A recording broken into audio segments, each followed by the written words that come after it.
Bismillahirrahmanirrahim. Assalamualaikum warahmatullahi wabarakatuh. Innal hamdalillah nahmaduhu wa nasta'inuhu wa nastaghfiruh wa na'udzu billahi min shururi anfusina wa min sayyiati a'malina. May yahdihillahu fala mudilla lahu wa may yudlilhu fala hadiya lahu. Asyhadu an la ilaha illallah wa asyhadu anna Muhammadan abduhu wa rasuluh. La nabiyya wa la rasula ba'da. A'udzu billahi minasyaitonir rajim. Ya ayyuhalladzina amanu taqullaha haqqa tuqatih wa la tamutunna illa wa antum muslimun. Baik Bapak Ibu jamaah Sarul Nafas Masjid Pemenggalan yang dirahmati oleh Allah, alhamdulillah pada sore hari ini kita masih diberikan kesempatan oleh Allah Subhanahu wa taala untuk bisa menghadiri kajian yang insya Allah berkah pada kali ini. Salawat serta salam dalam baginda junjungkan kepada baginda Nabi kita Nabi Muhammad Sallallahu Alaihi Wasallam yang kita tunggu-tunggu syafaatnya di yaumil kiamah nanti kelak. Amin amin ya rabbal alamin. Baik Bapak Ibu, izinkanlah saya Farid Yanto selaku moderator pada kajian kali ini yang akan menyampaikan susunan acaranya. Yang pertama adalah pembukaan, yang kedua pembacaan ayat suci Al-Quran, lalu yang ketiga acara inti atau kajian, lalu yang keempat adalah informasi kegiatan-kegiatan yang ada di Masjid Pemenggalan, lalu yang kelima adalah pembatalan buka puasa yang nanti akan disediakan oleh panitia. Lalu yang terakhir adalah penutup. Baik, alangkah baiknya jika kegiatan kajian sore hari ini dibuka dengan lafaz basmalah secara bersama-sama. Bismillahirrahmanirrahim. Baik, meningkat acara selanjutnya yaitu pembacaan ayat suci Al-Quran yang akan dilantunkan oleh Saudara Hilmi Andri Wahyudi. Kepadanya disilakan. Assalamualaikum warahmatullahi wabarakatuh. A'udzu billahi minasy syaithanir rajim. Bismillahirrahmanirrahim. Was-samaa'i was-tariq wa ma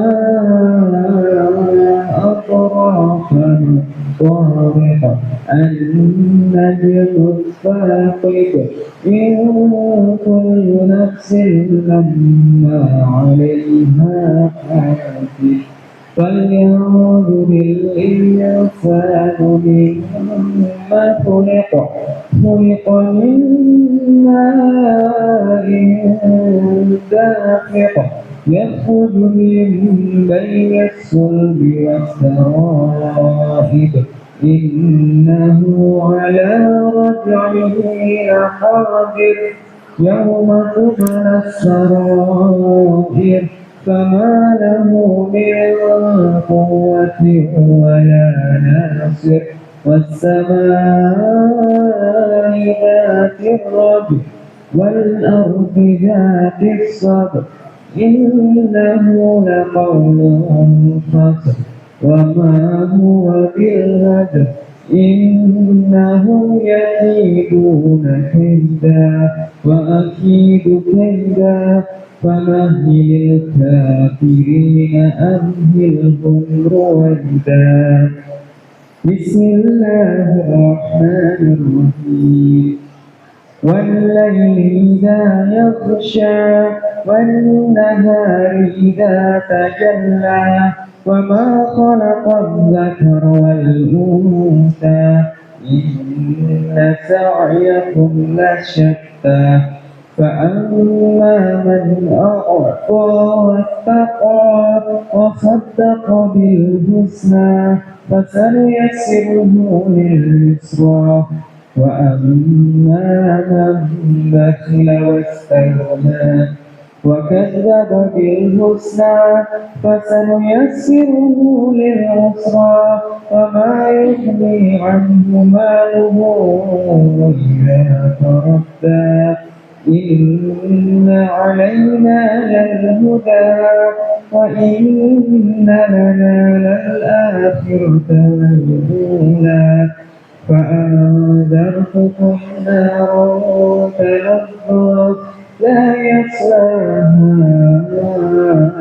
إلا الأشقى الذي كذب وتولى وسيجنبها الأتقى الذي يؤتي ماله يتزكى وما لأحد عنده من نعمة تجزى إلا ابتغاء وجه ربه الأعلى ولسوف يرضى صدق الله العظيم. Wassalamualaikum warahmatullahi wabarakatuh. Semoga yang mendengar dan melanjutkan mendapatkan barokah dari Allah Ta'ala. Amin amin ya rabbal alamin. Baik Bapak Ibu sekalian para nafas Majelis Pemanggalan, izinkanlah saya untuk menyampaikan asbabun nuzul akan ataupun sebab turunnya surat yang telah dilanjutkan tadi, yaitu surat At-Tariq dan Al-Lail. Baik, untuk surat At-Tariq diturunkan sebagai respon atas kesombongan para kaum kafir Quraisy, yang dimana salah satunya dikhususkan untuk Abu Asyad bin Khaldah, yang mana dia itu sombong sekali untuk mau menantang para penjaga neraka jahanam, yang mana kan berjumlah 19, maka dia pun bersanggup untuk melawan 10-nya, dan sisanya silakan akan diserahkan oleh kaum kafir Quraisy. Nah, hal itu menjadi sebuah jawaban oleh Allah Ta'ala melalui firman-Nya melalui surat At-Tariq ini. Lalu untuk surat Al-Lail diturunkan karena adanya peristiwa yang berkenaan terkait kebahilan oleh pemilik kurma pada saat itu, yang enggan memberikan sebagian rezekinya kepada sesama kaumnya begitu. Nah, baik Bapak Ibu, perlu diketahui bahwa di kajian para nafas kali ini yang akan dibawakan dan telah hadir juga di tengah-tengah kita, yaitu beliau Bapak Ahmad Junadian selaku dosen psikologi UIN Universitas Muhammadiyah Purworejo, yang mana akan membawakan tema Allah tetap dekat bahkan di malam yang tepat. Tentu materi ataupun kajian pada kali ini sangat menarik untuk bisa diikuti ya Bapak Ibu dan peserta kajian. Semoga dari apa yang telah disampaikan bisa diamalkan oleh kita semua di dalam kehidupan sehari-hari. Baik, tanpa berlama-lama lagi, untuk Bapak Ahmad Junadian dipersilakan untuk memberikan kajiannya. Pakai ini atau ini? Pakai. Atau pakai itu aja? Oh iya. Assalamualaikum warahmatullahi wabarakatuh. Alhamdulillah, wa sallallahu alaihi wasallam. Wa sayyi'ati a'malina. May yahdihillahu fala mudilla lahu wa may yudlil fala hadiya lahu. Asyhadu an la ilaha illallah wa asyhadu anna Muhammadan rasulullah. Allahumma shalli ala Muhammad wa ala alihi wa ashabihi wa man tabi'ahum bi ihsan ila yaumil din. Amma ba'du. Jamaah Masjid Syekhul Mubarak Purworejo yang dirahmati Allah.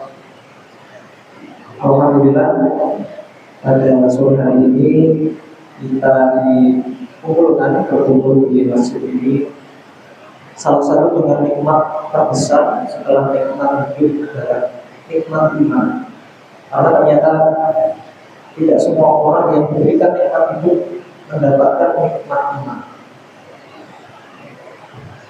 Dan juga sholawat serta salam selalu kita haturkan kepada Rasulullah kita Nabi Muhammad Sallallahu Alaihi Wasallam.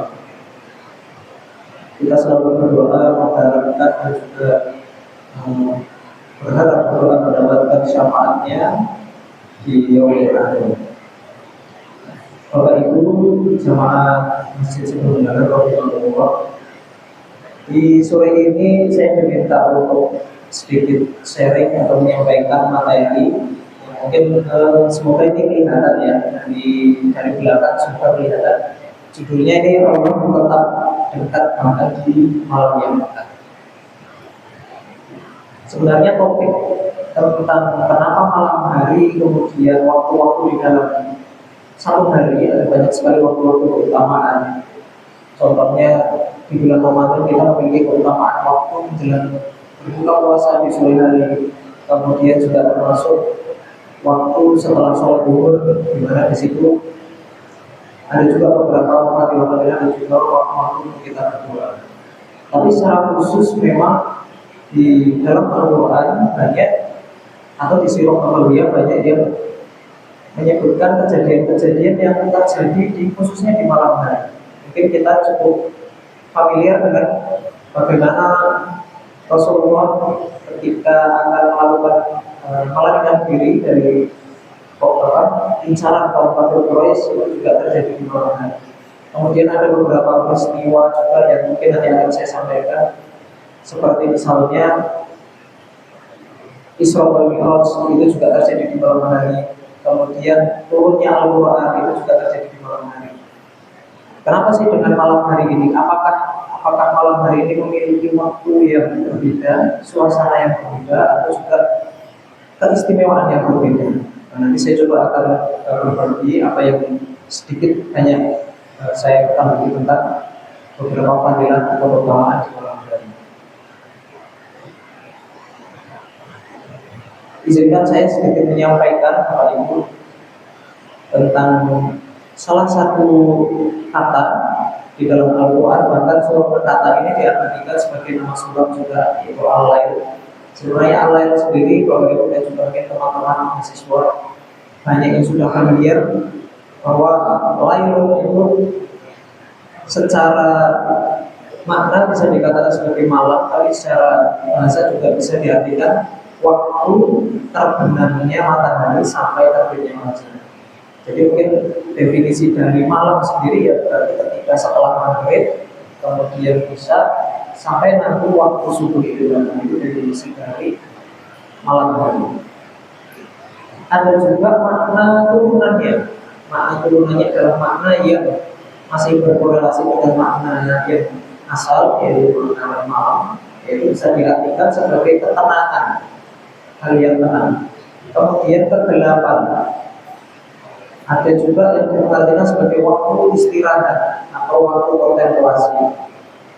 Secara naruhnya kita tahu bahwa memang malam hari itu memang secara relatif lebih tenang ya daripada siang hari, lebih sunyi, lebih tenang, termasuk juga relatif lebih gelap dibandingkan siang hari.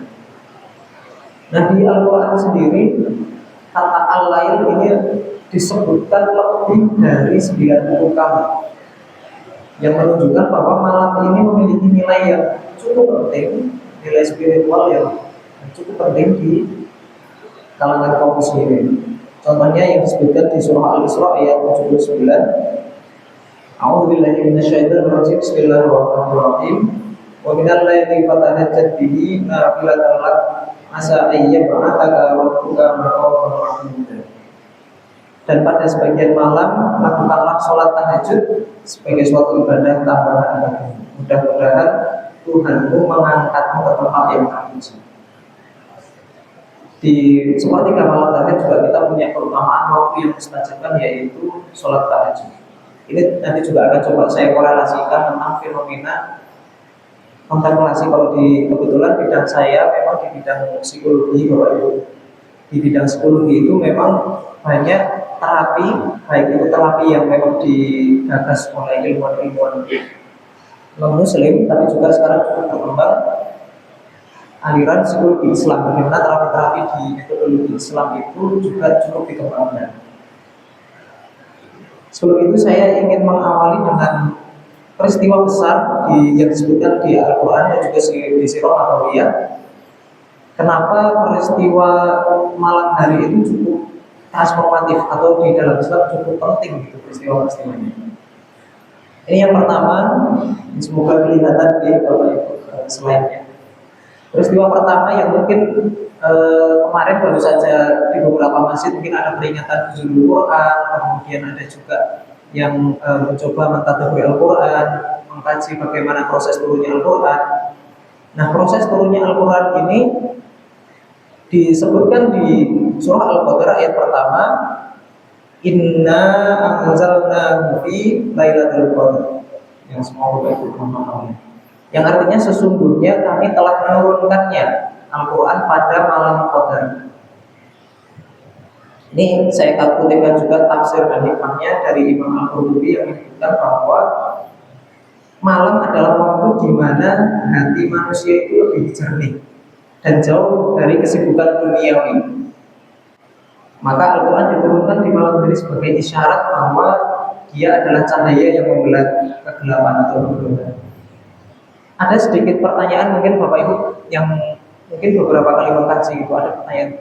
Kalau Al-Quran itu diturunkan di malam Lailatul Qadar, sedangkan malam Lailatul Qadar itu terjadi kan di 10 hari terakhir, kan? Kisi-kisinya di 10 hari terakhir. Lalu kenapa nuzulul Quran itu diperingati pada 17 Ramadan? Nah, memang ada sedikit kajian yang membahas tentang perbedaan atau ikhtilaf tentang itu. Sebagian ulama berpendapat atau mayoritas juga berpendapat bahwa Al-Quran secara utuh, jadi dari awal sampai akhir diturunkan secara utuh di Lauhul Mahfuz atau di langit dunia itu pada malam Lailatul Qadar. Disebutkan seperti itu. Maka di ayat ini disebutkan menurunkan Al-Quran pada malam Lailatul Qadar. Lalu kemudian ayat pertama yang diturunkan oleh Allah kepada Nabi Muhammad di Gua Hira, yaitu surat Al-Alaq, Iqra bismi rabbikal ladzi khalaq dan seterusnya. Itulah yang diturunkan pada 17 Ramadan. Oleh karenanya peristiwa ini keduanya juga diturunkan pada malam hari. Seperti tadi yang saya sebutkan, memang kenapa kok diturunkan mayoritas kejadian itu di malam hari. Walaupun secara utuh Al-Quran banyak juga yang turun di siang hari, kemudian setelahnya ada juga yang di sore, ada juga di di suasana perang, gitu ya. Tapi ayat pertama yang turun di malam hari. Ada juga peristiwa kedua, ini peristiwa Isra wal Mi'raj. Peristiwa Isra adalah peristiwa Nabi Muhammad melakukan perjalanan dari Makkah ke Baitul Maqdis atau Masjid Al-Aqsa di Palestina, yang konon jaraknya adalah kurang lebih 1.500 km. Jadi kalau mungkin saat itu, zaman itu melakukan perjalanan itu normalnya menggunakan unta atau pakai kuda. Kuda yang paling kencang saat itu perjalanan ditempuh kurang lebih 3 bulan. 1 kali berangkat.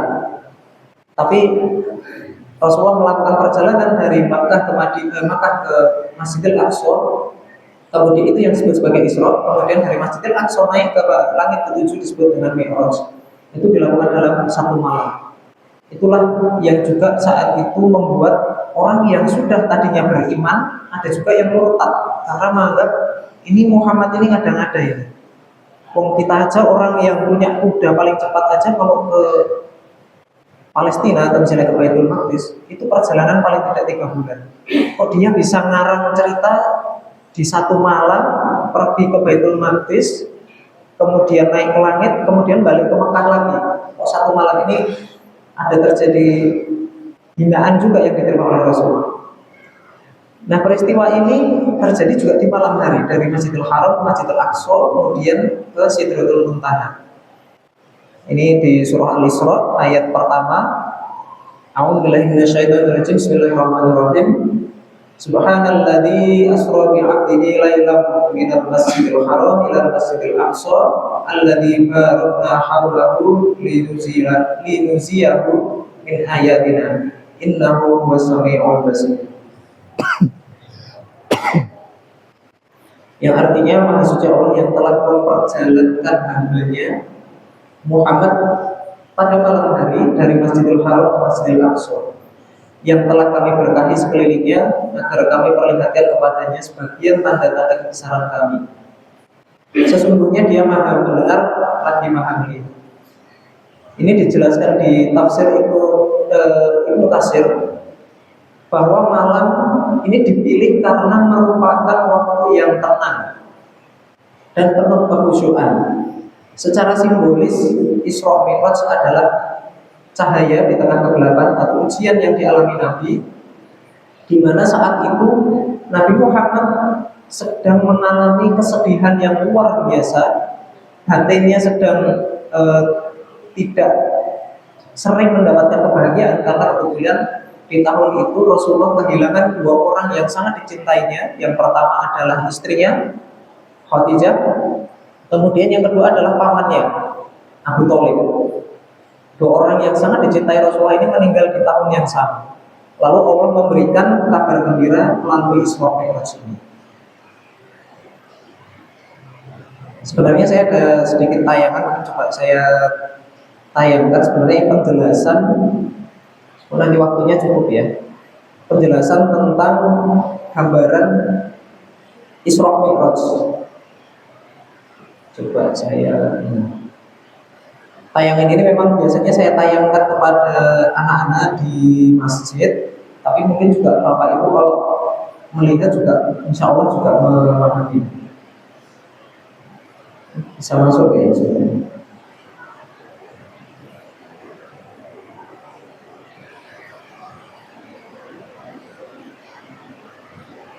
Masuk ya Mas?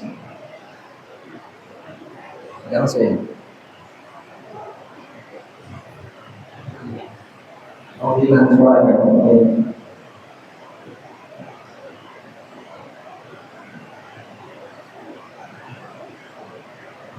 Allah memberikan penghiburan luar biasa kepada Rasulullah.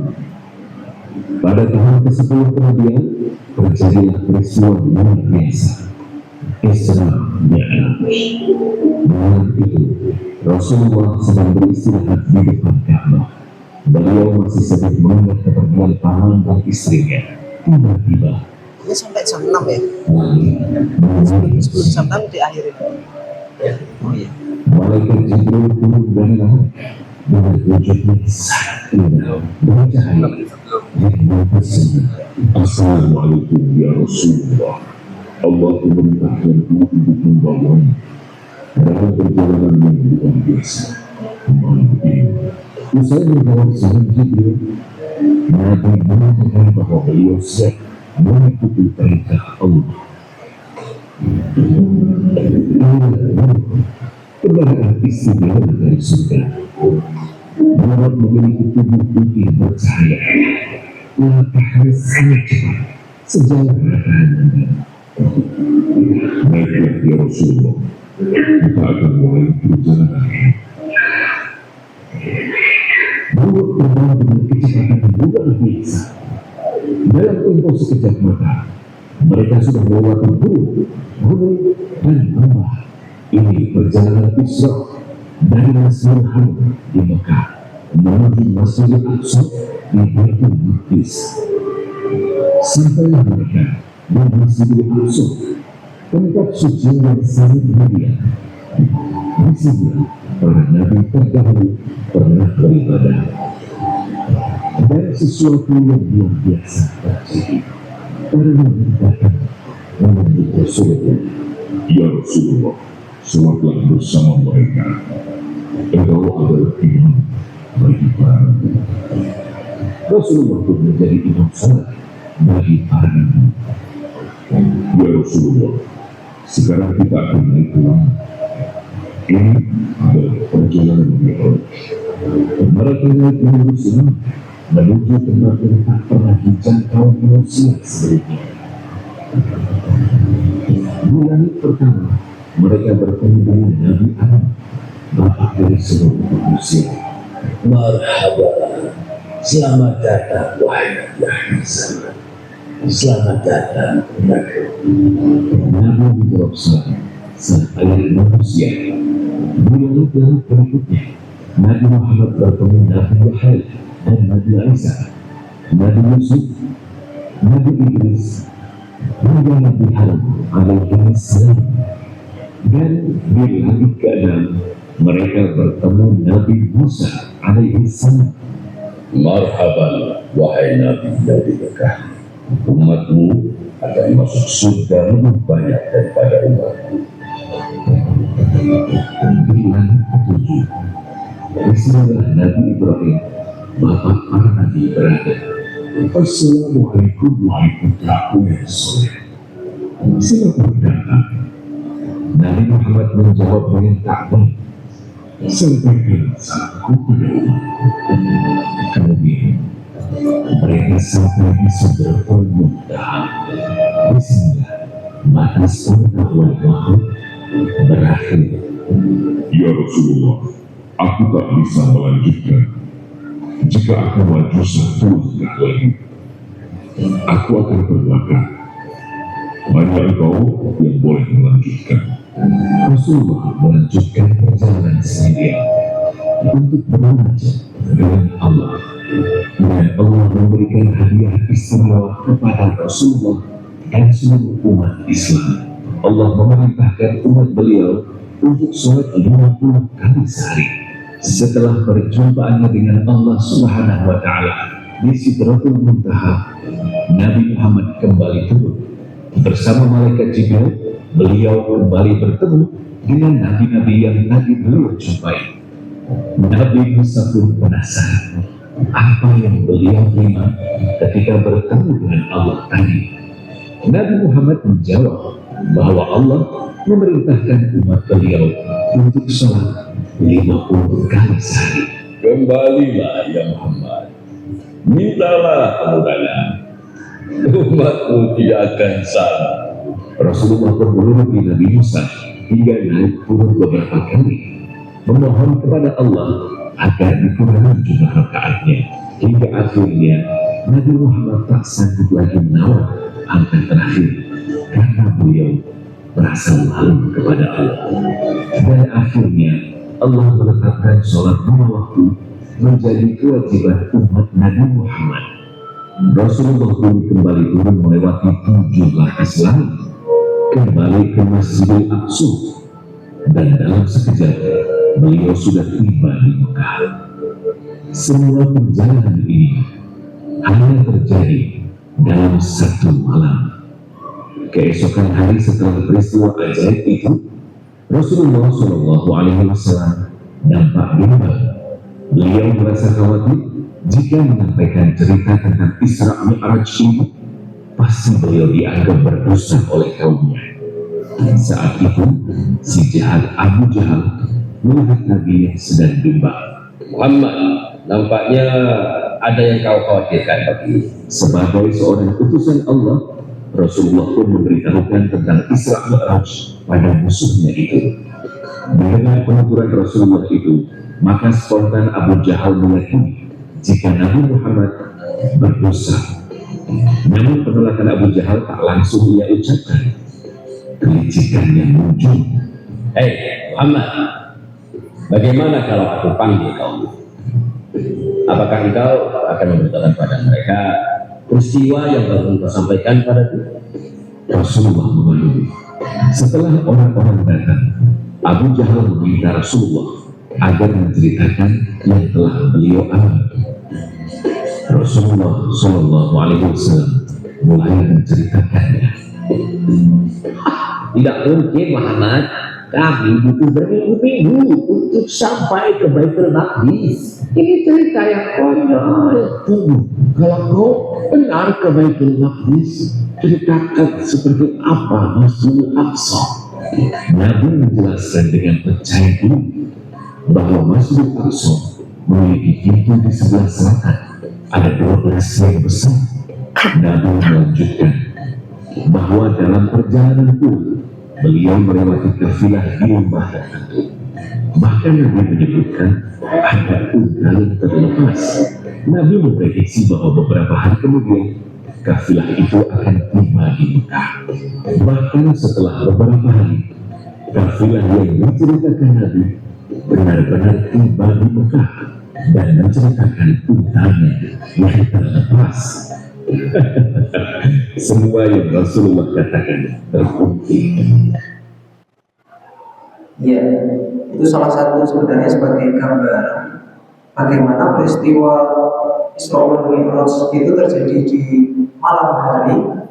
Begitu juga tadi tentang proses turunnya Al-Quran di Gua Hira itu juga terjadi di malam hari.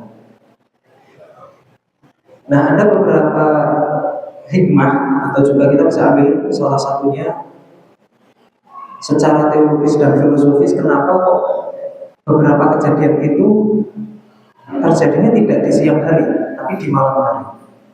Ini yang pertama kita bisa ambil hikmah yang pertama adalah malam hari itu adalah waktu di mana kebanyakan manusia tertidur atau matanya tertutup, sehingga kemungkinan terjadi riya atau waktu itu kecil.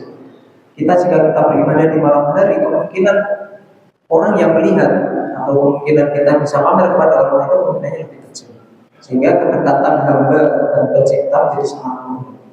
Lalu yang kedua, ada ketenangan hati atau tumanina, tanpa hiruk pikuk aktivitas, kemudian lebih mudah menerima wahyu dan inspirasi itu juga terjadi di malam hari.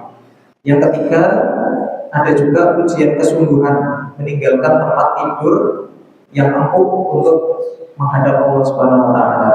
Dari tiga hal ini sebenarnya kita bisa mengkorelasikan coba dengan kejadian tadi yang dialami oleh Rasulullah SAW. Saat itu ketika Rasulullah akan menerima wahyu pertama, kemudian beliau memang dari kecil terbiasa berkontemplasi. Sebelum dia akan menjadi nabi, Rasulullah sering melihat atau memperhatikan aktivitas masyarakat di sekitarnya, kemudian memikirkan kenapa kok seperti ini, kenapa kok seperti itu. Salah satu tempat favorit yang dikunjungi oleh Rasulullah adalah Gua Hira.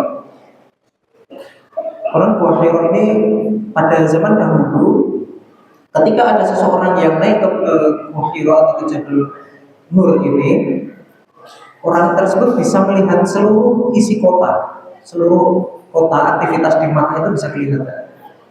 Nah, dari gua ini Rasulullah juga mengamati bagaimana aktivitas masyarakat di kondisi masyarakat saat itu, karena kondisi Makkah saat itu juga cukup kacau balau struktur sosialnya.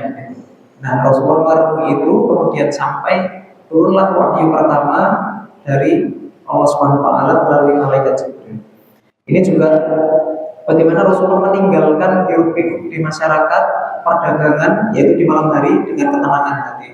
Rasulullah mencari tempat yang tenang untuk berpikir, berkontemplasi, sampai akhirnya malaikat Jibril membawa wahyu yang pertama. Lalu kemudian malam itu juga sebagai waktu yang paling dekat dengan Allah. Di dalam Islam juga disebutkan sebagaimana di hadis di bawah ini, bahwa sepertiga malam terakhir adalah waktu yang sangat istimewa. Ada satu hadis Nabi SAW, hadis sahih, yang mengatakan bahwa Allah turun ke langit dunia setiap sepertiga malam terakhir. Sepertiga malam terakhir itu banyak yang mencoba menjelaskan bahwa kurang lebih waktunya adalah setelah jam 1 atau sekitar jam 2 sampai kemudian menjelang subuh. Hadis tersebut adalah yang zilurubuna tabaraka wa ta'ala kulla lailatin ila sama'i dunya inna yaqulu lail al-akhir yaqul may yad'uni fastajiba lahu may yas'aluni fa'utiyahu man yastaghfiruni fa'aghfiru lahu. Tuhan kita yang maha agung dan maha tinggi turun setiap malam ke langit dunia ketika telah tersisa sepertiga malam terakhir. Ia berfirman, siapakah yang berdoa kepada aku, maka aku akan mengabulkannya. Dan siapa yang meminta kepada aku, maka aku akan memberikannya. Siapa yang memohon ampun kepada aku, maka aku akan ampuni. Hadis riwayat Bukhari Muslim. Dari hadis sahih ini kita juga bisa mendapatkan informasi memang ada waktu yang sangat mustajabah dalam satu hari itu di sepertiga terakhir. Ada yang mencoba memaknai apakah Allah itu turun, kalau di sini kan diartikan setiap kalimatnya ya, Tuhan kita yang maha agung turun setiap malam ke langit dunia. Beberapa ulama menjelaskan di sini yang turun itu bukan secara Dohir turun, tapi adalah rahmatnya, kemudian kasih sayang Allah itu turun ke dunia, sehingga banyak doa-doa yang ketika dipanjatkan di malam hari, khususnya di sepertiga terakhir, itu lebih mudah diijabah. Oleh karena juga kalau kita mengkorelasikan dengan kejadian yang lain, banyak peristiwa di malam hari juga karena memang rahmat dan kasih sayang Allah juga terjadi di malam hari. Begitu juga Allah mencoba menguji orang yang mau untuk bangun malam. Dalilnya di surah As-Sajdah ayat 16. A'udzubillahi minasyaitonir rajim. Bismillahirrahmanirrahim. Tatajafa junubuhum 'anil madaji' yad'una rabbahum khaufan wa tama'an. Wa mimma razaqnahum yunfiqun. Lambung mereka jauh dari tempat tidurnya. Ini lambung mereka jauh itu di bawah ini. Diartikan maksudnya adalah mereka tidak tidur pada waktu orang-orang yang lain itu sedang tidur untuk mengerjakan sholat malam. Jadi diibaratkan di ayat ini lambung mereka jauh dari tempat tidurnya. Kemudian mereka berdoa kepada Tuhannya dengan rasa takut dan penuh harap, dan mereka menginfakkan sebagian rezeki dari kami untuk sebagian dari rezeki yang kami berikan kepada mereka. Nah, ini Allah secara tidak langsung memuji orang yang mau untuk bangun, sedangkan orang-orang lain sedang terlelap untuk tidur. Ini juga waktu yang masih berhubungan dengan tadi, bahwa malam hari itu khususnya setelah kita atau sepertiga malam itu menjadi waktu yang dekat sekali dengan Allah Subhanahu wa Ta'ala. Itulah kenapa kita juga ada anjuran sholat sunnah tahajud. Mungkin kalau saya tanya, sunnah itu biasanya diartikan apa Bapak Ibu? Kalau wajib berarti kan kalau kita mengerjakan kita mendapat pahala, gitu. Tapi kalau tidak mengerjakan maka kita berdosa. Itu kalau wajib. Kalau sunnah apa artinya? Kalau kita mengerjakan kita berapa pahala? Kalau kita tidak mengerjakan tidak apa-apa. Nah itu mungkin beberapa orang memaknai sunnah itu kalau tidak dikerjakan nggak apa-apa. Dalam rangka pembelajaran kita bisa memperbaiki definisi itu sebenarnya. Kalau wajib itu kita kerjakan kita dapat pahala, dan kalau kita wajib kita kerjakan dapat pahala, kalau kita tinggalkan kita berdosa. Tapi kalau sunnah kita bisa sedikit maknai, kalau kita kerjakan kita dapat pahala, dan kalau kita tinggalkan kita rugi. Bukan tidak apa-apa, ya memang tidak ada dosa, tapi kita rugi. Untuk mendefinisikan itu lebih baik untuk dalam rangka pembelajaran, bahwa amalan-amalan sunnah, beberapa hal yang sunnah itu kalau kita nggak kerjain kok rasanya rugi gitu ya. Puasa Senin Kamis kita lakukan dapat pahala, ya. Kalau nggak kita lakukan kita rugi karena kita tidak mendapatkan pahala puasa Senin Kamis. Begitu juga sama dengan sholat malam, sholat tahajud. Sebagaimana dijelaskan Nabi Shallallahu Alaihi Wasallam, alaikum biqiyamil lail fa innahu ta'ussolihin qablakum wa huwa qurbatun ila rabbikum wa maghfiratun lis-sayyi'at. Hendaklah kalian melakukan sholat malam, karena itu adalah kebiasaan orang-orang soleh sebelum kalian, sarana mendekatkan diri kepada Tuhan dan menghapus dosa. Sehingga misalnya kita belum pernah atau sangat jarang sekali melakukan sholat malam, alangkah ruginya kita tidak bisa berkhawat, berjumpa pada Allah Subhanahu wa Ta'ala di malam hari. Salah satu keutamaan atau amalan yang bisa kita lakukan di malam hari juga. Saya coba mencari manfaat secara ilmiah orang yang bangun di malam hari. Ini saya carikan beberapa artikel ilmiahnya. Salah satu buku yang cukup terkenal di Indonesia itu dari Dr. Muhammad Sholeh. Di dalam bukunya, di disertasinya, dia menemukan bahwa orang yang rutin bangun malam di sepertiga malam akhir atau dan melakukan sholat tahajud dengan ikhlas itu dapat menurunkan kadar hormon kortisol. Hormon kortisol itu kalau Bapak Ibu sering cek itu juga, hormon kortisol itu hormon yang menyebabkan stres. Jadi kalau di gambar sebelah kanan ini semoga kelihatan ya, di gambar sebelah kanan ini hormon kortisol itu dia akan menurun ketika pada malam hari. Yang naik adalah hormon melatonin. Hormon melatonin itu hormon supaya orang itu ngantuk, tidur. Sedangkan hormon kortisol itu hormon stres. Dari gambar itu, ini nggak terlalu kelihatan ya grafiknya. Tapi yang warnanya ungu, warna ungu itu hormon melatonin. Ketika jam tidur, jam 6 sore sampai jam 6 pagi, itu yang naik hormon melatoninnya. Sedangkan hormon kortisol ini turun, dia naik lagi setelah jam 6 pagi. Nah, pertemuan antara hormon melatonin dan kortisol ini di antara grafik ungu dan pink inilah yang biasanya dimasukkan sebagai sepertiga malam terakhir. Disitulah menurut penelitian Dr. Muhammad Soleh ini, orang yang bangun di waktu itu pertemuan antara hormon melatonin yang mulai turun dan hormon kortisolnya yang belum naik, sehingga dapat meredakan stres secara signifikan.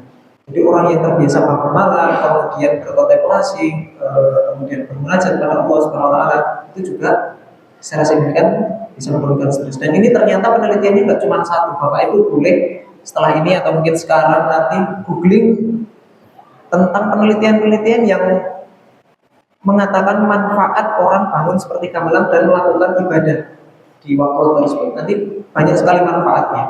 Termasuk salah satu manfaat juga mandi sebelum subuh. Itu secara ilmiah juga ada manfaatnya, termasuk selain ini menurunkan stres, tapi juga menjaga kesehatan mental. Ada beberapa artikel yang menyebutkan, artikel ilmiah, orang yang rutin mandi sebelum subuh menggunakan air dengan suhu ruangan, jadi yang standar tidak terlalu dingin, itu kesehatan mentalnya itu lebih bagus. Secara fisik, secara psikis itu lebih bagus kebiasaan. Saya coba mengkaji sedikit dari sisi psikologi. Dari sisi psikologis ini memang tadi yang saya sebutkan, beberapa kebiasaan itu membentuk cara berpikir kita dan membentuk kepribadian kita. Kenapa saya agak concern dengan kesehatan jiwa, Bapak Ibu? Ini ada beberapa artikel, mungkin nggak terlalu kelihatan ya. Ini berita saya kutipkan di Purworejo. Bapak Ibu, jadi Purworejo itu tahun 2025 termasuk 2024 itu tingkat kesehatan mentalnya, kesehatan jiwanya itu terendah di Jawa Tengah. Jadi tingkat ODGJ di Purworejo itu salah satu yang tertinggi di Jawa Tengah. Bapak Ibu boleh searching juga datanya. Kebetulan kemarin saya juga baru bertemu dengan beberapa dari dinas kesehatan dan juga puskesmas, di mana Purworejo itu sekarang secara rutin ada screening kesehatan jiwa. Yang di screening yang secara rutin itu ibu hamil, kemudian orang yang memang sudah terindikasi ada gejala kejiwaan, tapi juga orang umum boleh melakukan screening itu.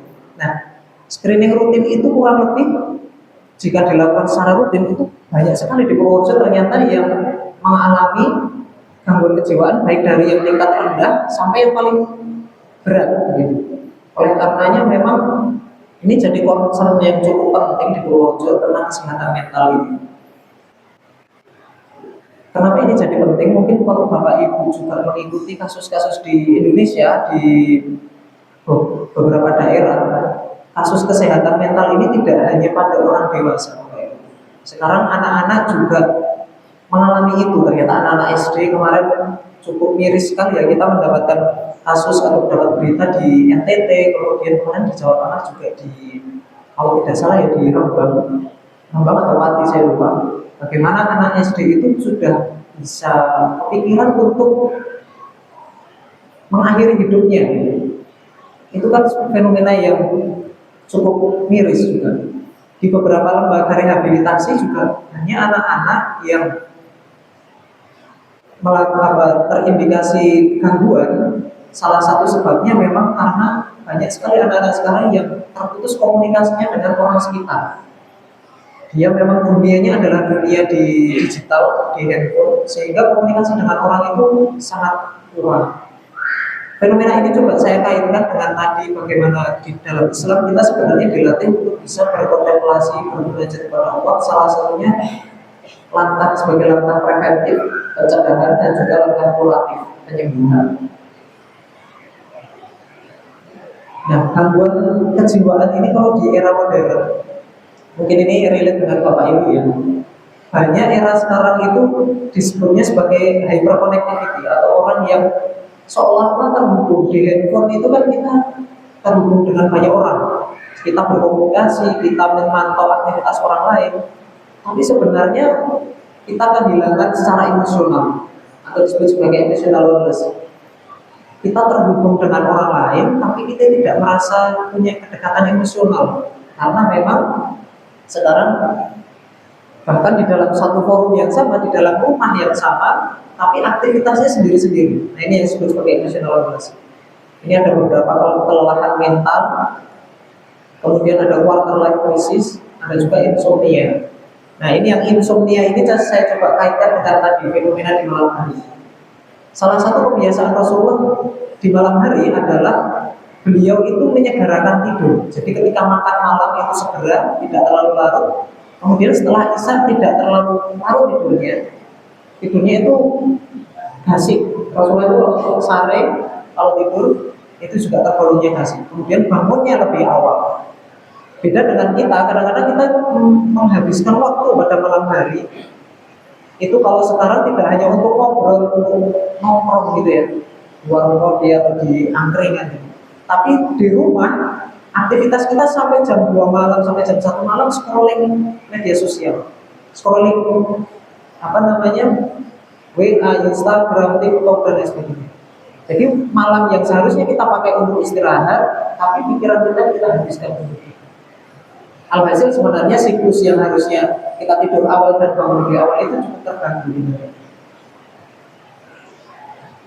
Nah ini di dalam psikologi Islam sebenarnya tadi yang saya sebutkan di awal bagaimana pada malam hari itu kita bisa memanfaatkan waktu-waktu untuk bermunajat kepada Allah itu dalam rangka mendekatkan diri kepada Allah dan juga berkontemplasi. Ini sebelah kiri, ini saya sebutkan sebagai langkah preventif pencegahan. Ketika kita melakukan ibadah di malam hari, kita bisa membangun kedekatan dengan Allah. Orang yang secara batin itu dekat dengan Allah, maka dia akan lebih susah atau lebih kecil kemungkinannya mendapatkan atau stres pada suatu tekanan. Kemudian secara kuratif atau penyembuhan sebagai self healing atau penyembuhan diri sendiri. Nah ini termasuk orang yang terbiasa untuk ngomong, bahkan ngomong terhadap dirinya sendiri, itu ternyata lebih mudah menyalurkan emosinya. Maka sebenarnya ada kebiasaan di kalangan para atlet, mungkin kalau Bapak Ibu yang mengikuti olahraga, di kalangan atlet, kebetulan saya mengikutinya atlet sepak bola itu. Di beberapa atlet sepak bola itu ketika mereka sebelum bertanding, sebelum mereka menghadapi pertandingan yang penting, mereka terbiasa untuk ngomong di depan cermin. Ngomong di depan cermin, hal-hal yang positif terkait dirinya dia ulangi berulang kali. Nah ini juga sebenarnya bisa kita lakukan di malam hari ketika kita sholat tahajud atau berkhotbah kepada Allah SWT. Kita mengungkapkan apa yang menjadi pikiran kita, yang menjadi keresahan kita, kegalauan kita, itu bisa kita sampaikan kepada Allah SWT. Ini juga dituangkan di salah satu surah Al-Quran. Walaqad khalaqal insana wa na'lamu ma tuwaswisu bihi nafsuhu wa nahnu aqrabu ilaihi min hablil warid. Dan sungguh kami telah menciptakan manusia dan mengetahui apa yang dibisarkan oleh hatinya. Kami lebih dekat kepadanya daripada ulat nadi. Jadi sesungguhnya Allah itu sangat dekat kepada hambanya, lebih-lebih pada malam hari dimana kita diberikan waktu untuk bisa berkhotbah dan mendekatkan diri kepada Allah. Yang terakhir, sebagai penutup saja bahwa mari kita jaga keluarga kita, bapak-bapak yang memiliki anak, memiliki putra, kita jaga keluarga kita yang mas-mas memiliki adik. Yang pertama menyediakan waktu untuk keluarga, diskusi ngobrol langsung.